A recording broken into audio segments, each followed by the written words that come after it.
लेकिन अब तो सर हम देख रहे हैं कि अली अमीन गंडापुर जो कि कल तक रजिस्ट कर रहे थे और मानते नहीं थे वज़ीर आज़म को और कहते थे ये 47 की पैदावार है, लेकिन इसके बावजूद अब तो वो सर बड़े पोलाइट हो गए हैं और वो वफाक को अहमियत दे रहे हैं, उनके लोगों से मिल रहे हैं। तो ये क्या हो गया सर, एकदम क्या चेंज आ गया, इतनी सख्ती?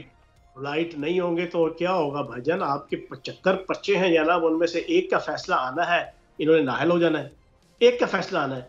इनकी जमीन का केस जनाब चला गया इलेक्शन कमीशन में, जो जमीन का इन्होंने जनाब इंदराज नहीं जनाब अपना नोटिफाई नहीं किया था अपने गोशवारे के अंदर, वो एक बंदा चला गया।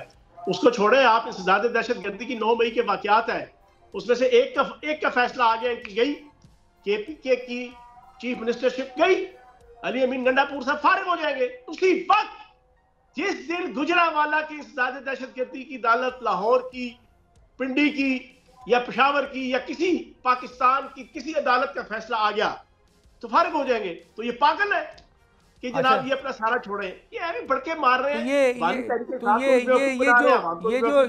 ये जो रेजिस्टेंस नहीं कर रहे हैं, अब छोड़ दिया है, तो इसको क्या कोई मुकमुका हुआ है गवर्नमेंट से कि अब वो चुपचाप से हमारे साथ काम करो वरना तुम्हें फारिग कर दिया जाएगा इन केसेस में? ये चल ही नहीं सकते डॉक्टर साहब, मुकमुका करें या ना करें।